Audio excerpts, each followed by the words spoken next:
In 1988, 35-year-old Ivan McGuire was an experienced skydiving instructor with over 700 jumps to his name. On April 5th of that year, he was working in North Carolina, and he was tasked with filming other instructors and their students after they jumped out of the plane. The way this worked is Ivan would go up in the plane with the instructor and their student, and Ivan would be the first to leap out of the plane. He would roll onto his back, and he would film upward towards the plane, and he would capture the student and instructor jumping out, and Ivan would continue to film them until they pulled their chutes, at which point he would pull his. Now, being 1988, the filming equipment that Ivan was using was much larger and more cumbersome than something you would use today. He had a voice-activated camera attached to his helmet, and then from there was a cord going to this big heavy VHS deck that he kept in a backpack. When it was time for Ivan's third jump of the day with yet another new instructor and student, this time he grabbed his parachute, put all of his gear on, ran over to the plane, hopped on board, and he took off. Once they got up to their jumping altitude, which was 10,500 feet,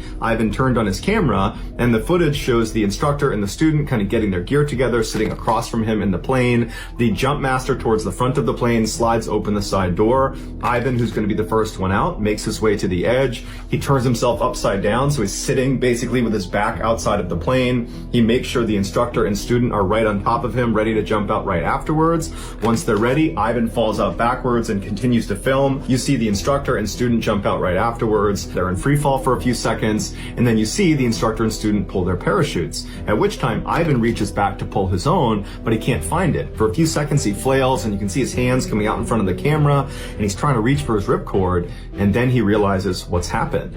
That parachute he grabbed before he loaded up in the plane was not a parachute. He grabbed his heavy backpack that had that big VHS deck in it, and when he put it on, he mistook it for the parachute.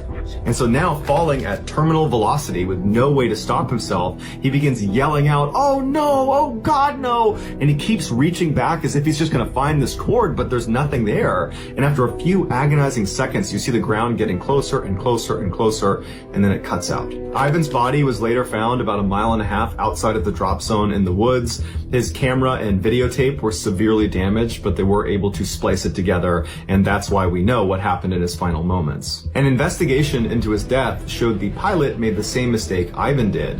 When he saw Ivan with that backpack on, he assumed it was a parachute. And so ultimately, Ivan's death was ruled an accident. 23-year-old Dakota James was out bar hopping in Pittsburgh, Pennsylvania with some buddies.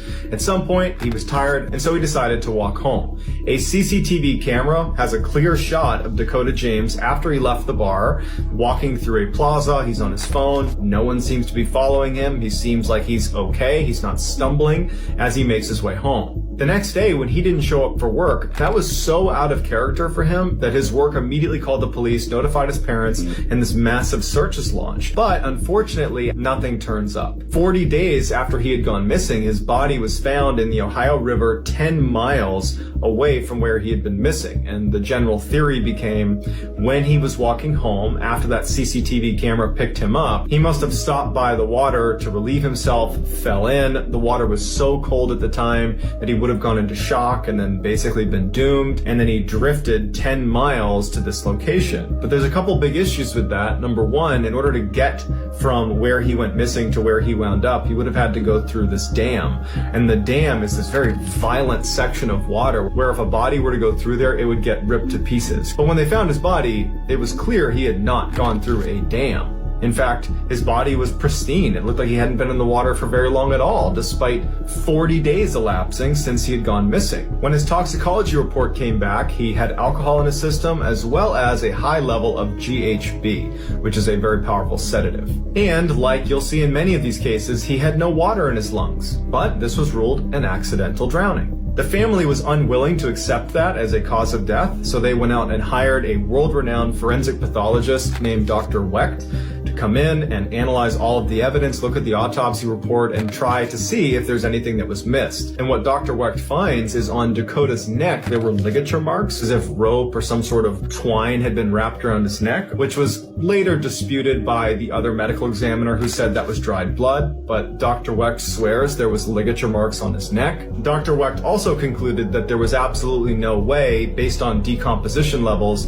that Dakota was in the water for more than a couple of days. days, and he believed that he was dead or unconscious when he actually went into the water, which is why there was no water in his lungs. So it begs the question, if we believe Dr. Wecht, where was Dakota from the day he went missing until 37 days later when he apparently went into the water? And again, why are we calling this an accidental drowning when he didn't drown? Back in early July of 2021, a 25-year-old Colombian lawyer named Yesenia Gomez told her boyfriend that she wanted to go bungee jumping. This was something Yesenia had talked about for a long time, but every time it became a real thing and they were actually going to go do it, she would back down because she was just too scared. But for whatever reason, in July of 2021, Yesenia had the confidence and the courage to actually see this thing through.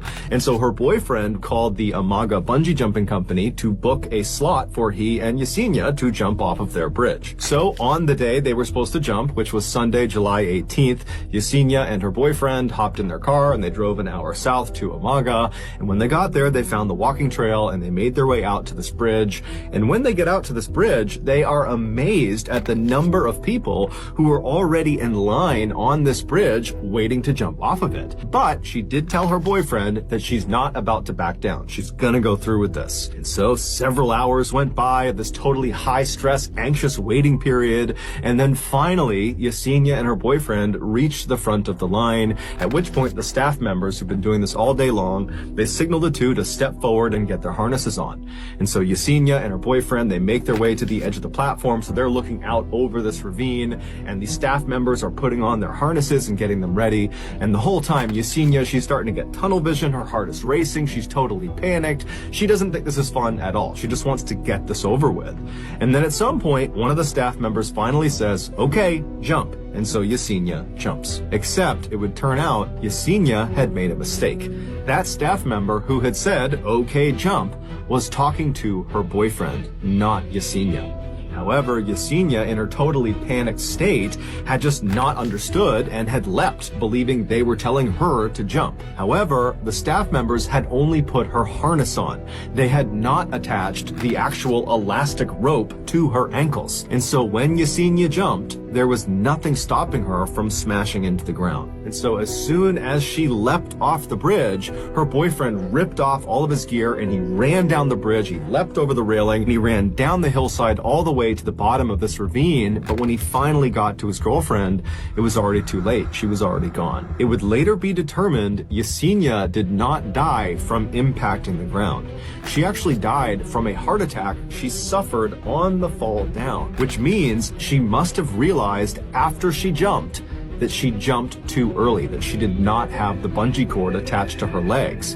And so literally the fear of what was about to happen to her killed her. There is already tons of shocking content on the internet. There is something truly insane about Wu Yongning's videos. In 2017, Wu was a 26-year-old climbing enthusiast who was dubbed China's first rooftopper. Rooftoppers really need to push the envelope if they want to stand out, and Wu Yongning did just that. The internet rewarded him with millions of followers and hundreds of thousands of dollars. He would dangle over the edge of the building and he would do pull-ups until he reached muscle failure and then would barely be able to pull himself back up to safety. He would go to the top of these huge buildings and he would do a handstand and then he would pull one arm back and then he would tilt his body over the edge until he couldn't do it any farther and he'd let himself come back over to safety. The most difficult to watch was when Wu would use a self-balancing scooter and go as fast as he could right to the edge of the building and stop just short without any safety equipment and without anybody there to potentially pull him back up if he gets stuck. On one video sharing site alone, he had made over $80,000 just from donations that had come in. It was clear this was becoming a career. In early November of that year, Wu heard about a competition that was offering $15,000 to its winner. It was a viral video competition. Make the most viral video and you win the prize. This competition served as motivation for Wu to finally attempt his craziest stunt yet. He figured if he had the footage of this particular stunt, he was sure to win this competition. He could pay for his wedding and cover his mother's medical expenses. On November 8th, Wu traveled to the Huayan International National Center in central China. This massive 62-story skyscraper would be the tallest building Wu had ever performed a stunt on. The public was only able to get up to the 44th floor, and so Wu had to take the elevator up to somewhere between the 40th and 44th floor, at which point he climbed out of a window and free climbed his way all the way up to the top. Once he got to the rooftop, he set up his tripod and his camera, and he turned on his live stream. Live stream viewers that tuned in would see Wu sitting on the edge of the skyscraper, and he's meticulously wiping down the edge of this building. After several minutes, he begins to lower himself where his arms are still tucked up over the ledge. He's like testing the edge of this lip. You can tell that it's not a good grip. He pulls himself back up. He goes back to wiping down the edge. It seems like Wu is actually pretty nervous about this stunt, and normally he doesn't seem nervous at all, but this one just seemed different. So after wiping down this ledge,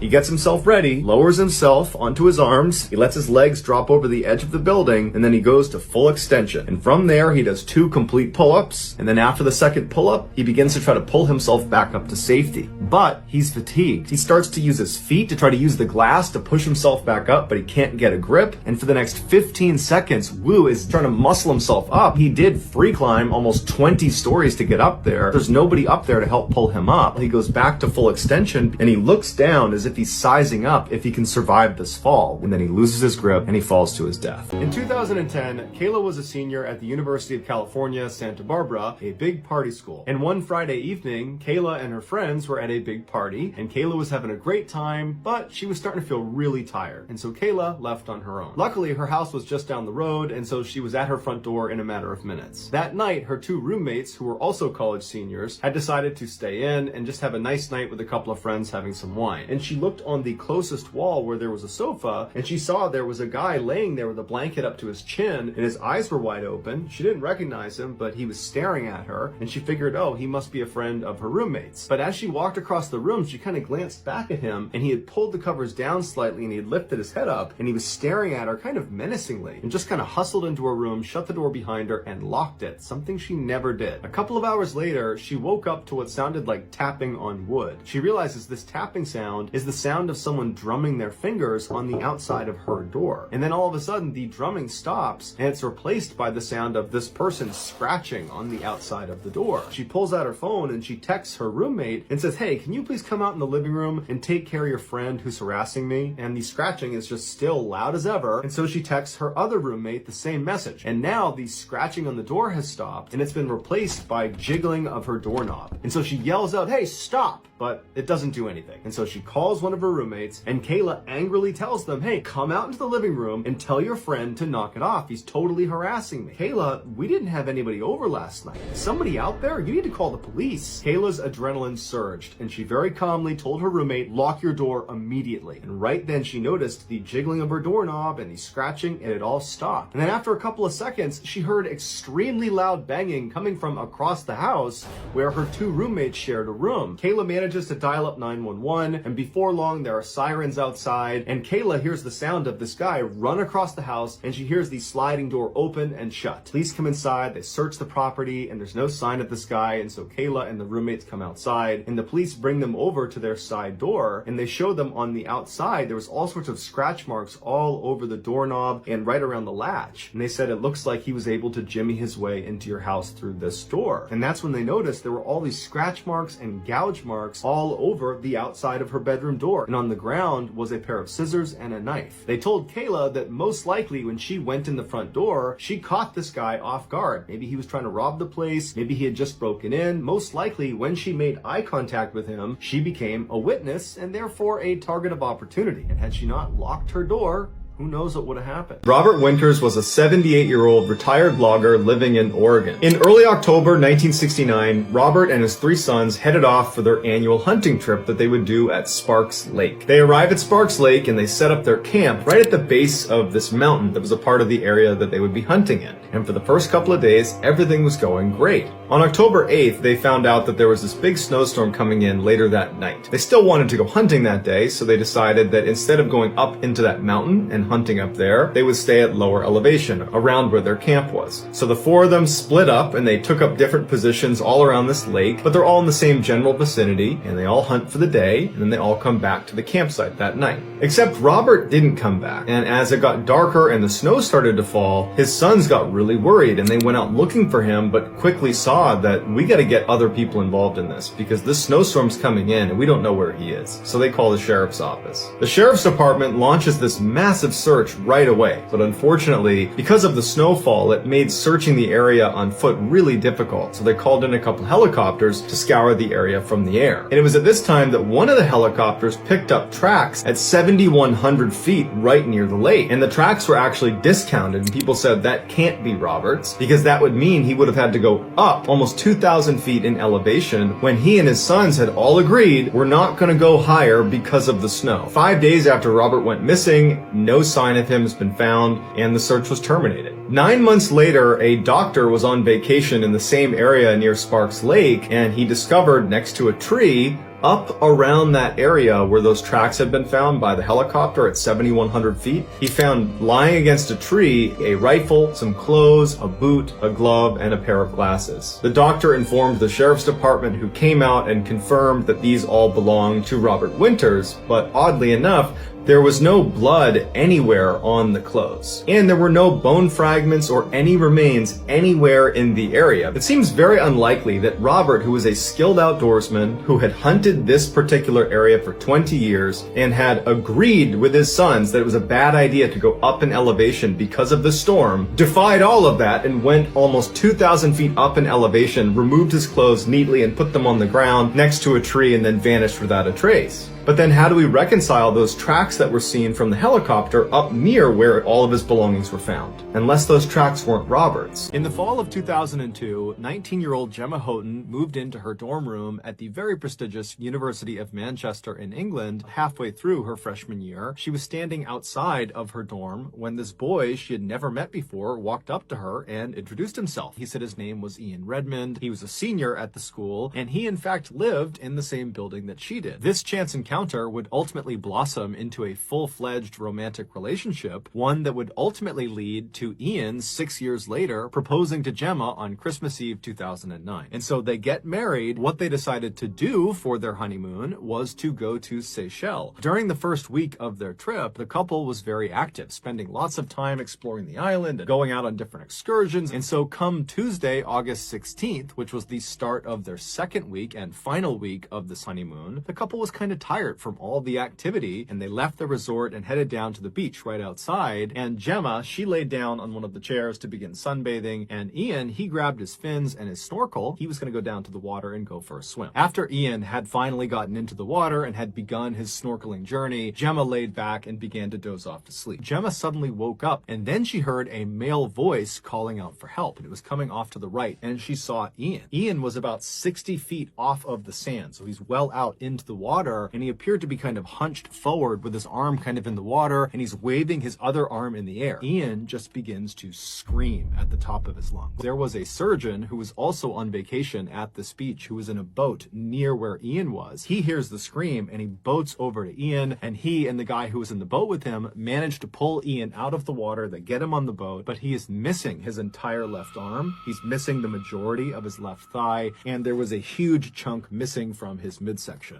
It would turn out Ian had been attacked by a bull shark, one of the most aggressive sharks in the world. The surgeon rushed Ian to the shore and pulled him out and got him onto the sand and began trying to save his life. Gemma had come running up the beach, and they don't really say much. It was like this horrible moment where all they could do was just be in the moment together. And so during this kind of silent acknowledgement, Ian would ultimately pass away. It would turn out over the past few weeks, there had been a rash of shark attacks at this beach, including one other fatal attack on another tourist. Because shark attacks in Seychelles were so unheard of, they believed this had to be the work of one rogue bull shark. The country had actually instituted a temporary ban on swimming at this beach and a few other beaches, but for whatever reason, the ban had not been communicated effectively to the tourists, nor had it been enforced on the tourists. And so Gemma and Ian had no idea the water was a dangerous place to be. Gemma would quickly return to England, and she would host her husband husband's funeral in the same church she and he had been married in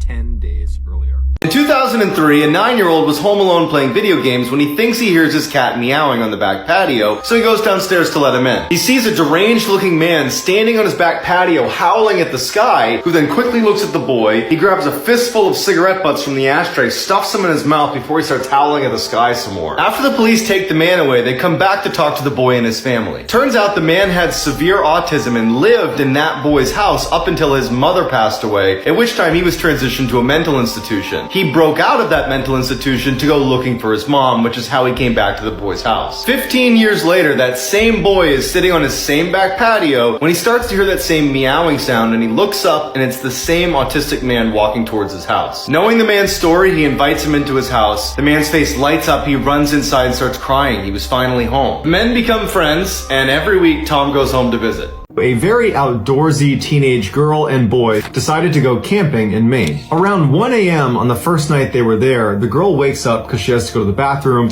and she's about to unzip her tent when she stops because she hears some strange noises coming from outside their tent. And so she begins to unzip the tent. She looks through this tiny hole and she can't believe what she sees. It is a grown woman squatting down about 2 or 3 feet away from their tent. Her back is to them, so she can't see that she's looking through the tent, and she's feverishly digging into the ground in front of her. The girl literally falls backwards into her tent. She's so startled by what she sees, and she lands on her boyfriend, who immediately gets up and he's like, "What's going on?" And she goes, "Shh."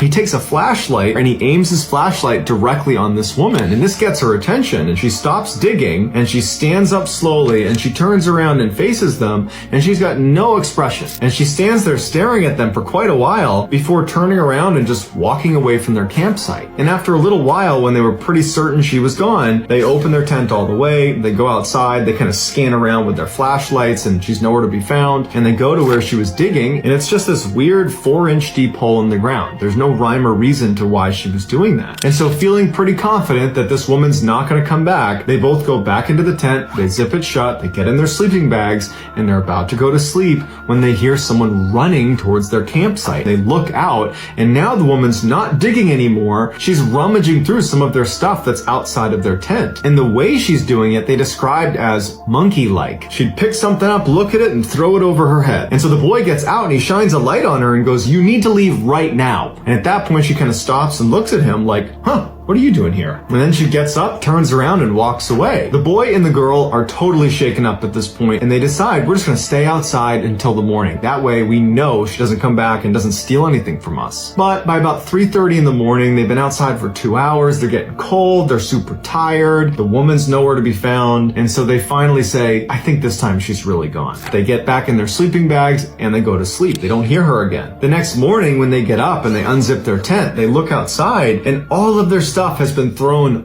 all over the campsite. And the hole in the ground that the woman had dug that was previously about 4 or 6 inches deep is now well over a foot deep. And they realize this woman must have been lurking in the shadows in the woods watching them. She was just waiting, just watching them the whole time in the shadows. And as soon as they went into their tent, she ran right back over and she ransacked their site. But the strangest thing was, after they looked through all of the stuff she had chucked around, nothing was missing. And there was some pretty expensive stuff that was laying out that she could have taken but didn't. And to this day, they have no idea why this woman was running onto their site and digging into the ground and rummaging through their stuff. It was like she was just a wild animal. In 1876, a woman from a very prominent family in Paris goes missing. After years go by and no one has a clue what happened to this woman, friends and family ultimately mourn her death and move on. 25 years later, and this anonymous letter shows up on the Attorney General's desk, claiming that the missing woman's family had a secret. Intrigued by the letter, the police go to the family's home, show it to them, and ask to search the property, to which they say, "Go for it." They search, they don't find anything, but on the way out, they notice something very peculiar. At the end of some stairs was a door that was padlocked shut. When the family refused to open it, the police break it down and make a horrifying discovery. Cowering on a rotten straw mattress in a pitch black room was the missing woman, now 50 years old and extremely malnourished. Her mother had imprisoned her there after they had fought over her boyfriend, and she had not seen sunlight or another human being in 25 years. 1962, Chelino Sanchez was born into a poor family in the Mexican state of Sinaloa. When he was just 15 years old, one of his sisters was by a very rich and powerful man in their town, he never got punished for it. 2 years later, when Chelino was 17, he saw this man at a party and he walked up to him and shot him in the head, killing him instantly. After the murder, Chelino fled to Tijuana before ultimately crossing the US border into Los Angeles, where he stayed with his aunt. He worked odd jobs before he ultimately went into business with his brother, the Mexicans, into the US. But that operation stopped when his brother was murdered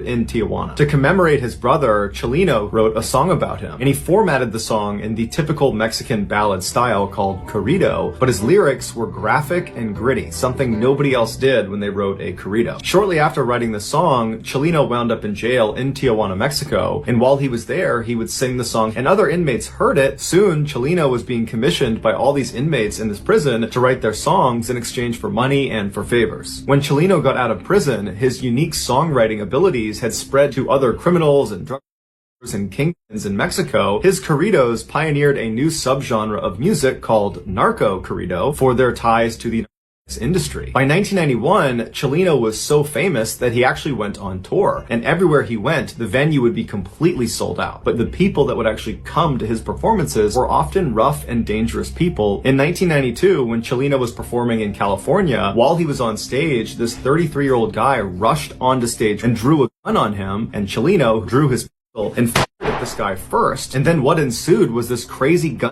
on stage between Chelino and this guy. They would both survive, but 8 audience members also got shot, and one of them actually died. It made him 10 times more famous because Chelino, he was representing narco corrido music. He actually told his inner circle that he thought his days were numbered. 4 months after the show, Chelino was back home in Sinaloa, Mexico, performing at a concert that his friends had told him he shouldn't do because he had lots of enemies in his hometown. Thousands of people were coming into the audience, and before the show started, somebody handed him a note. Chelino takes the note, he's smiling, he's kind of looking around at the crowd, then he looks down at the note and he reads it, and right away his expression completely changes. He looks distressed, and he just goes blank in the face, and he's looking out like he's looking past the crowd. And it's this long period of time where he's just blank staring into the audience. And then all of a sudden, he just snaps out of it, takes the note, puts it in his pocket, picks up the microphone, and proceeds to give one of his best live performances to date. After the concert was over, Chelino made a special effort to say bye to everybody in his band. He said bye to some people in the crowd. After this kind of long, drawn-out goodbye, he walked out the back door. Shortly after, he was